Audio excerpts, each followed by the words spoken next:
Hey everyone, week 5. I'm so excited to tell you that you are on the second half of the course and everybody is doing a great job. I want you guys to be confident in the fact that you've gotten this far, but don't lose steam. We still have some significant pieces left to our course, which include your final project, some discussions, as well as another writing assignment. So there's still a little bit to go, but you have already gotten over halfway there, so don't stop now. Speaking of that final project, this week, I'm going to try to touch base with everybody and kind of just see how you guys are doing. And if you haven't, make sure you've identified which company you want to use for that final project. I'm not really peculiar about what the company is or what they produce.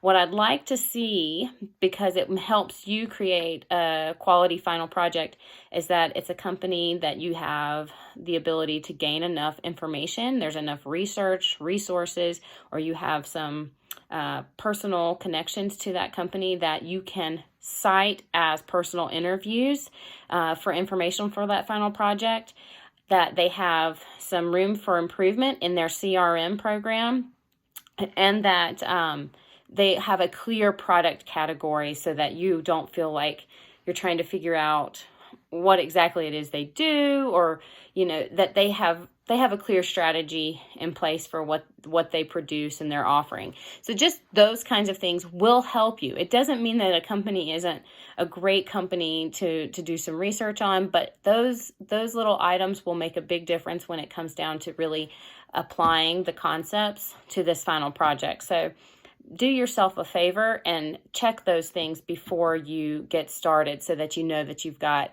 what you need before you get halfway through the paper. This week, we're going to go into some more about customer centricity, which is one of the topics from your last writing assignment. And we're going to talk about how technology and social CRM are tools for how companies can really be more customer centric.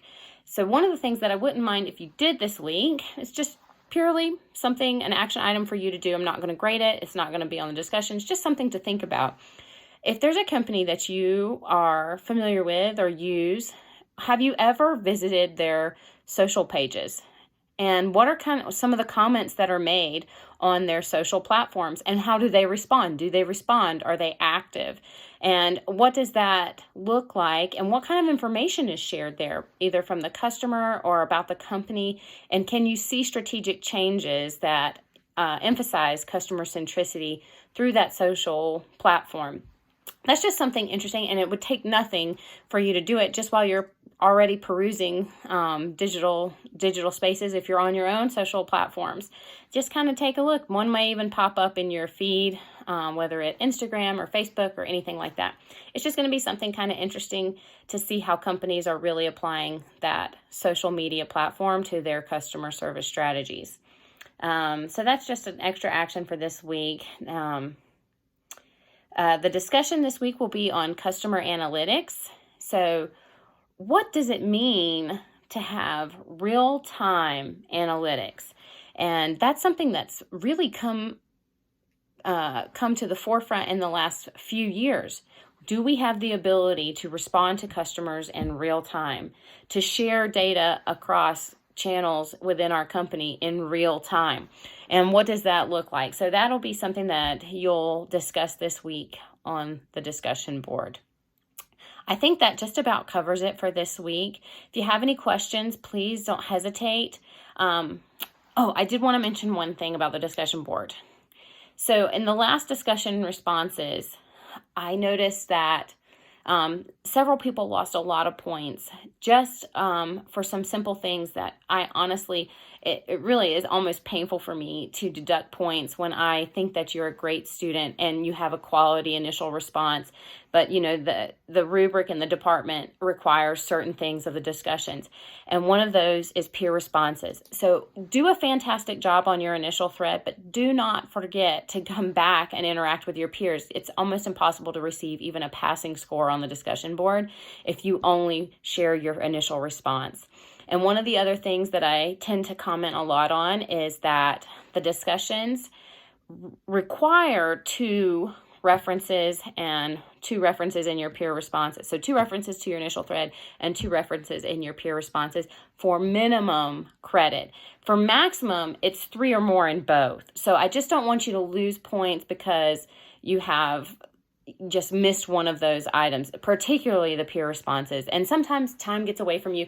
And honestly, I would rather you post your initial response than nothing, because anything you do is better than nothing. If it's just one of those weeks in your life that you can barely get to it, that's okay.